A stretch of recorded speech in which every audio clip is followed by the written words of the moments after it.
أشهد أن لا إله إلا الله وحده لا شريك له وأشهد أن محمدا عبده ورسوله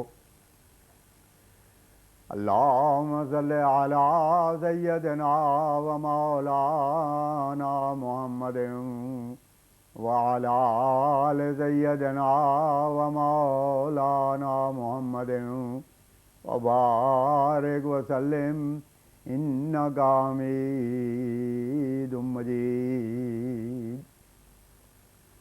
زمانے کی امامت کو زمانے کا امام آیا، محمد کی غلامی میں محمد کا غلام آیا۔ خاتم الانبیاء حضرت محمد مصطفیٰ احمد مجتبیٰ صلی اللہ علیہ وسلم کے غلام اور ہمارے امام بانی جماعت احمدیہ مسیح موعود و مہدی مسعود کے روح پرور اور ایمان افروز ملفوظات۔ 13 نومبر سن 1901 فرمایا، نباتی، حیوانی اور انسانی 3 قسم کی جان مانی گئی ہے۔ بعض حکماء نباتات میں شعور اور حس کے بھی قائل ہیں، چنانچہ بہت سے اس قسم کے درخت اور پودے پائے گئے ہیں جن پر مختلف امور اثر کرتے ہیں۔ مثلا چھوئی موئی کا درخت جب انسان اسے ہاتھ لگاتا ہے فوراً مرجھا جاتی ہے، اور اسی قسم کے بہت سے درخت ایسے ہوتے ہیں۔ ایسا معلوم ہوتا ہے کہ ہر ایک چیز میں خدا نے ایک برزخ رکھا ہوا ہے۔ نباتات اور حیوانات کے درمیان وہ نباتات جن میں حس و شعور ہے، وہ برزخ ہیں جو بہت بڑا حصہ انسانی عقول کا رکھتے ہیں۔ اسی برزخ کے نہ سمجھنے سے بعض کو یہ دھوکہ لگا ہے کہ انسان بندر سے ترقی کر کے انسان بنا ہے، حالانکہ یہ بالکل غلط ہے۔ یہ تمام برزخ جو مخلوقات میں موجود ہیں وہ وحدت خلقی کی دلیل ہونے کی وجہ سے خدا تعالیٰ کی ہستی پر ایک دلیل ہیں، اور افسوس ہے کہ ناواقف اور نااہل اس سے کوئی لطف نہیں اٹھا سکتے۔ فرمایا، بچہ جب بننے لگتا ہے تو ساری چیزیں اکٹھی بنتی ہیں، جیسا کہ قرآن کریم میں پیدائش انسان کا مفصل ذکر ہے۔ بعض لوگوں کی سمجھ میں جب اس کی حقیقت نہ آئی تو اعتراض کر دیا، مگر مشاہدہ سے یہی سچ ثابت ہوا ہے۔ چنانچہ میں نے ایک بار ایک انڈے کو توڑا اور اس کو ایک برتن میں ڈال دیا۔ میں اس کے وسط میں ایک نقطہ دیکھتا تھا جو دل کی حرکت کی طرح حرکت کرتا تھا، اور میں نے نہایت غور کے ساتھ جو دیکھا تو اس نقطے سے مختلف جہات میں کچھ خطوط سے گئے ہوئے تھے۔ کوئی ان میں سے دماغ کی طرف تھا، کوئی جگر کی طرف۔ میں کئی منٹ تک یہ تمام تماشا دیکھتا رہا، اور بعض عورتوں نے بھی اس کو دیکھا۔ غرض قرآن نے جو کچھ اس کی حقیقت بیان کی ہے وہ صحیح ہے۔ ہاں، جو یہ برزخ ہیں یہ وحدت خلقی کی دلیل ہیں۔ اسی طرح پر انسان اور خدا کے درمیان بھی ایک برزخ ہے، اور وہ تجلیات ہیں۔ چنانچہ اس مقام اور مرتبے کی طرف خدا تعالیٰ نے اشارہ فرمایا ہے، ثم دنا فتدلی فکان قاب قوسین او ادنی، سورہ نجم آیت 9 و 10۔ یہ آن حضرت صلی اللہ علیہ وسلم کے علو مرتبہ کا بیان ہے، کیونکہ یہ مرتبہ اس انسان کامل کو مل سکتا ہے جو عبودیت اور الوہیت کے دونوں قوسوں کے درمیان ہو کر ایسا شدید اور قوی تعلق پکڑتا ہے، گویا ان دونوں کا عین ہو جاتا ہے، اور اپنے نفس کو درمیان سے اٹھا کر ایک مصفہ آئینہ کو حکم پیدا کر دیتا ہے۔ اور اس تعلق کی 2 جہتیں ہوتی ہیں۔ ایک جہت سے یعنی اوپر کی طرف سے وہ تمام انوار و فیوز الہیہ کو جذب کرتا ہے، اور دوسری طرف سے وہ تمام فیوز بنی نوع انسان کو حسب استعداد پہنچاتا ہے۔ بس ایک تعلق اس کا الوہیت سے اور دوسرا بنی نوع انسان سے، جیسے کہ اس آیت میں صاف معلوم ہوتا ہے، یعنی پھر نزدیک سے یعنی اللہ تعالیٰ سے، پھر نیچے کی طرف اترا یعنی مخلوق کی طرف اترا، یعنی مخلوق کی طرف تبلیغ احکام کے لیے نزول کیا۔ پس وہ ان تعلقات قرب کے مراتب تام کی وجہ سے 2 قوسوں کے وتر کی طرح ہو گیا، بلکہ قوس الوہیت اور عبودیت کی طرف اس سے بھی زیادہ قرب ہو گیا، کیونکہ دونوں قرب سے ابلغ تر ہے، اس لیے خدا نے اس لفظ کو استعمال فرمایا۔ اور یہی نقطہ جو برزخ بین اللہ و بین الخلق ہے، نفسی نقطہ سیدنا محمد مصطفیٰ صلی اللہ علیہ وسلم کا ہے۔ اور چونکہ حضرت صلی اللہ علیہ وسلم خدا سے لیتے اور بنی نوع کو پہنچاتے ہیں، اس لیے آپ کا نام قاسم بھی ہے۔ پھر فرمایا وضع عالم میں خدا تعالیٰ نے توحید کا ثبوت رکھ دیا ہے، وضع عالم میں قربیت ہے، پانی، ستارے، آگ وغیرہ یہ چیزیں سب گول ہیں، کیونکہ قرہ میں وحدت ہوتی ہے، اس لحاظ سے کہ اس میں جہات نہیں ہوتی، پس یہ وضع عالم میں توحید الہی کا ثبوت ہے۔ پانی کا ایک قطرہ دیکھو تو وہ گول ہوگا، ایسے ہی اجرام بھی اور آگ بھی۔ آگ کی ظاہری حالت سے کوئی اگر کہے کہ یہ گول نہیں ہوتی تو یہ اس کی غلطی ہے، کیونکہ یہ مانی ہوئی بات ہے کہ آگ کا شعلہ دراصل گول ہوتا ہے، مگر ہوا اس کو منتشر کر دیتی ہے۔ عیسائیوں نے بھی یہ بات مان لی ہے کہ جہاں تثلیث نہیں پہنچی، یعنی تثلیث کی تبلیغ نہیں ہوئی، وہاں ان سے توحید کی بات پرس ہوگی، کیونکہ وضع عالم میں توحید کا ثبوت ملتا ہے۔ اگر خدا تین ہوتے تو ضرور تھا کہ سب اشیاء مثلث نما ہوتی۔ وضع عالم کی قربیت سے یہ بھی صاف پایا جاتا ہے کہ آدمی سے شروع ہو کر آدمی پر سلسلہ ختم ہوتا ہے، کیونکہ محیط دائرے کا خط جس نقطے سے چلتا ہے اس پر ہی جا کر ختم ہو جاتا ہے۔ اس لیے مسیح موعود جو خاتم الخلفاء ہے، اس کا نام بھی خدا نے آدم ہی رکھا ہے، چنانچہ ابراہیم احمدیہ میں درج ہے اردت ان استخلف فخلقت آدم، کیونکہ مسیح موعود نئی طرز کا آدم ہے، اس کے ساتھ اس کا شیطان بھی نئی طرز کا ہے۔ 14 نومبر سن 1901۔ فرمایا دنیا چند روزہ ہے، شہادت کو چھپانا اچھا نہیں۔ دیکھو بادشاہ کے پاس جب کوئی تحفہ لے کر جائے، مثلا سیب ہی ہو، اور سیب ایک طرف سے داغی ہو، تو وہ اس تحفے پر کیا حاصل کر سکے گا؟ مخفی ہونے میں بہت سے حقوق تلف ہو جاتے ہیں، مثلا نماز با جماعت، بیمار کی عیادت، جنازہ کی نماز، عیدین کی نماز وغیرہ، یہ سب حقوق مخفی رہ کر کیوں کر ادا کیے جا سکتے ہیں؟ مخفی رہنے میں ایمان کی کمزوری ہے۔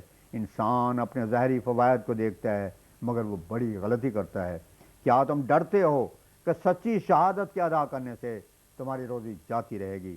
خدا تعالیٰ فرماتا ہے وَفِي السَّمَاءِ رِزْقُكُمْ وَمَا تُوعَدُونَ فَوَرَبِّ السَّمَاءِ وَالْأَرْضِ إِنَّهُ لَحَقٌّ۔ ذاریات آیت 23 و 24۔ تمہارا رزق آسمان میں ہے، ہمیں اپنی ذات کی قسم ہے یہ سچ ہے، زمین پر خدا کے سوا کون ہے جو اس رزق کو بند کر سکے یا کھول سکے؟ پھر فرماتا ہے وہ یتولی الصالحین، آراف آیت 197۔ نیکوں کا وہ آب والی بن جاتا ہے، پس کون ہے جو مرد صالح کو ضرر دے سکے؟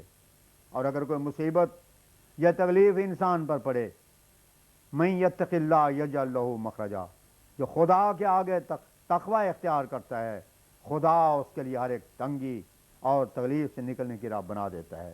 اور فرمایا وَيَرْزُقْهُ مِنْ حَيْثُ لَا يَحْتَسِبُ، وہ متقی کو ایسی راہ سے رزق عطا فرماتا ہے جہاں سے رزق آنے کا خیال و گمان بھی نہیں ہوتا۔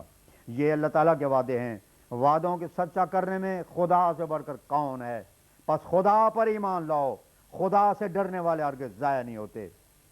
یجعل لہ مخرجن، یہ ایک وسیع بشارت ہے، تم تقوی اختیار کرو، خدا تمہارا کفیل ہوگا، اس کا جو وعدہ ہے وہ سب پورا کر دے گا۔ مخفی رہنا ایمان میں نقص ہے۔ جو مصیبت آتی ہے اپنی کمزوری سے آتی ہے۔ دیکھو آگ دوسروں کو کھا جاتی ہے پر ابراہیم کو نہ کھا سکی، مگر خدا کی راہ تقوی کے بغیر نہیں کھلتی۔ معجزات دیکھنے ہوں تو تقوی اختیار کرو۔ ایک وہ لوگ ہیں جو ہر وقت معجزات دیکھتے ہیں۔ دیکھو آج کل میں عربی کتاب یعنی اعجاز المسیح اور اشتہار لکھ رہا ہوں، اس کے لکھنے میں سطر میں معجزہ دیکھتا ہوں، جبکہ میں لکھتا لکھتا اٹک جاتا ہوں تو مناسب موقع فصیح و بلیغ پرمعنی و پرمعارف فقرات اور الفاظ خدا کی طرف سے الہام ہوتے ہیں، اور اس طرح عبارتیں لکھی جاتی ہیں، اگرچہ میں اس کو لوگوں کی تسلی کے لیے پیش نہیں کر سکتا، مگر میرے لیے یہ کافی معجزہ ہے۔ اگر میں اس بات پر قسم بھی کھا کر کہوں کہ مجھ سے 50,000 معجزے خدا نے ظاہر کرائے، تب بھی جھوٹ ہرگز نہیں ہوگا۔ ہر ایک پہلو میں ہم پر خدا کی تائیدات کی بارش ہو رہی ہے۔ عجیب ترین لوگوں کے دل ہیں جو ہم کو مفتری کہتے ہیں، مگر وہ کیا کریں؟ کوئی تقوی کے بغیر ہمیں کیوں کر پہچانے؟ رات کو چور چوری کے لیے نکلتا ہے، اگر راہ میں گوشے کے اندر کسی ولی کو بھی دیکھے جو عبادت کر رہا ہو، وہ یہی سمجھے گا کہ یہ بھی میری طرح کوئی چور ہے۔ فرمایا خدا عمیق در عمیق چھپا ہوا ہے، اور ایسا ہی وہ ظاہر در ظاہر ہے۔ اس کا ظہور اتنا ہوا کہ وہ مخفی ہو گیا، جیسا سورج کہ اس کی طرف کوئی دیکھ نہیں سکتا۔ خدا کا پتہ عقل یقین کے ساتھ نہیں پا سکتے جب تک کہ تقوی کی راہ میں قدم نہ ماریں۔ دلائل کے ساتھ ایمان قوی نہیں ہو سکتا، بغیر خدا کی آیات دیکھنے کے ایمان پورا نہیں ہو سکتا۔ یہ اچھا نہیں کہ کچھ خدا کا ہو اور کچھ شیطان کا ہو۔ صحابہ کو دیکھو کس طرح اپنی جانیں نثار کیں۔ ابو بکر جب ایمان لایا تو اس نے دنیا کا کون سا فائدہ دیکھا تھا؟ جان کا خطرہ تھا اور اطلاع بڑھتا جاتا تھا، مگر صحابہ نے صدق خوب دکھایا۔ ایک صحابہ کا ذکر ہے، وہ کملی اوڑھے بیٹھا تھا، کسی نے اس کو کہا کہ عمر پاس سے دیکھتے تھے، انہوں نے فرمایا شخص کی عزت کرو، میں نے اس کو دیکھا ہے کہ جو گھوڑے پر سوار ہوتا تھا اور اس کے آگے پیچھے کئی نوکر چلتے تھے، صرف دین کی خاطر اس نے سب ہجرت کی ہے۔ دراصل یہ حضرت صلی اللہ علیہ وسلم کے روحانیت کا زور تھا جو صحابہ میں داخل ہوا۔ ان کا کوئی جھوٹ ثابت نہیں، ہر امر میں ایک کشش ہوتی ہے۔ دیکھو دیوار کی اینٹوں میں ایک کشش ہے، ورنہ اینٹ الگ ہو جاوے، ایسے ہی جماعت میں ایک کشش ہوتی ہے۔ یہ ہوتا ہے کہ ہر نبی کی جماعت میں سے کچھ لوگ مرتد بھی ہو جایا کرتے ہیں، ایسا ہی موسیٰ اور عیسیٰ اور حضرت صلی اللہ علیہ وسلم کی جماعت کے ساتھ ہوا۔ ان لوگوں کا مادہ خبیث ہوتا ہے اور ان کا حصہ شیطان کے ساتھ ہوتا ہے، مگر جو لوگ اس صداقت کے وارث ہوتے ہیں وہ اس میں قائم رہتے ہیں۔ غرض خدا کی راہ میں شجاع بنو۔ انسان کو چاہیے کبھی بھروسہ نہ کرے کہ ایک رات میں زندہ رہوں گا، بھروسہ کرنے والا شیطان ہوتا ہے۔ انسان بہادر بنے، یہ باز اور بازو سے نہیں ملتی، دعا کرے اور دعا کراوے، صادقوں کی صحبت اختیار کرے، سارے کے سارے خدا کے ہو جاؤ۔ فرمایا سارے کے سارے خدا کے ہو جاؤ۔ دیکھو کوئی کسی کی دعوت کرے اور نجس ٹھیکرے میں روٹی لے آئے، اسے کون کھائے گا؟ وہ تو الٹا مار کھائے گا۔ باطن بھی سنوارو اور ظاہر بھی درست کرو۔ انسان اعمال سے ترقی نہیں کر سکتا، حضرت کا رتبہ سمجھنے سے ترقی کر سکتا ہے۔ 16 نومبر سن 1901 فرمایا افسوس ان لوگوں نے اسلام کو بدنام کیا ہے جس بات کو سمجھتے نہیں، اس میں یورپ کے فلاسفروں کی چند بے معنی کتابیں پڑھ کر دخل دیتے ہیں۔